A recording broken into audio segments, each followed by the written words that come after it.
తాగునీటి సమస్యను పరిష్కరించడానికి బాబా తన సేవలను విస్తృతపరిచి ఈనాడు వారు మనందరి మనసుల్లో దేవుడుగా శాశ్వతమైన స్థానాన్ని ఏర్పాటు చేసుకున్నారు. మానవ సేవ, మాధవ సేవ అని బోధించడమే కాదు, సంపూర్ణంగా నమ్మి విశ్వసించి అమలు చేయడం ద్వారా విద్య, వైద్యము, తాగునీటి సమస్యల్ని పరిష్కరించడమే కాకుండా ప్రపంచంలో కోట్లాది మంది అగమ్య గోచరంగా ఉన్నప్పుడు వాళ్ళకు ఒక స్పష్టతను ఇచ్చి జీవితంలో ఒక లక్ష్యాన్ని చేరడానికి అవసరమైన స్థైర్యాన్ని అందించి ఈనాడు ఈ తెలుగు రాష్ట్రాల్లోనే కాదు, భారతదేశ సరిహద్దులు దాటి 140 దేశాలలో ఈనాడు బాబా గారికి భక్తులు ఉండడమే కాకుండా వారి సేవలను విస్తరించి ఈరోజు మానవాళికి సేవలు అందిస్తున్నారు బాబా ట్రస్టుకు సంబంధించిన పెద్దలందరూ.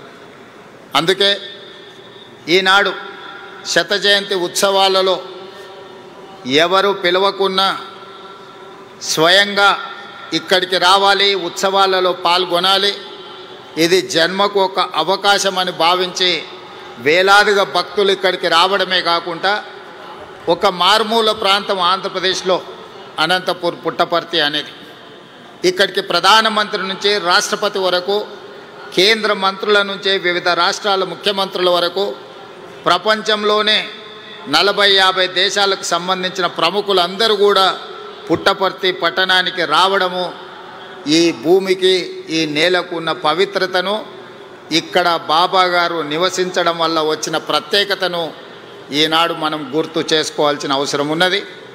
తప్పకుండా బాబా సేవలను మరింత విస్తృతంగా ముందుకు తీసుకెళ్ళాలి.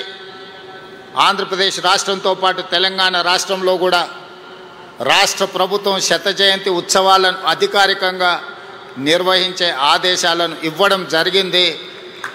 తెలంగాణ రాష్ట్రంలో బాబా గారి సేవలను విస్తృతం చేయడానికి, వారి ఆలోచనను, వారి విధానాన్ని ప్రజలకు చేరవేయడానికి మా ప్రభుత్వం ఎప్పుడూ సహకరిస్తుంది, సేవా కార్యక్రమాలలో పాల్గొంటుంది. ఈ కార్యక్రమానికి నన్ను ప్రత్యేక ఆహ్వానితులుగా ఆహ్వానించి ఇంత గొప్ప కార్యక్రమంలో పాల్గొనడానికి అవకాశం కల్పించిన నిర్వాహకులకు అందరికీ కూడా మనస్ఫూర్తిగా కృతజ్ఞతలు, ధన్యవాదాలు తెలియజేస్తూ భక్తులందరి దగ్గర సెలవు తీసుకుంటున్నాను. ధన్యవాదాలు.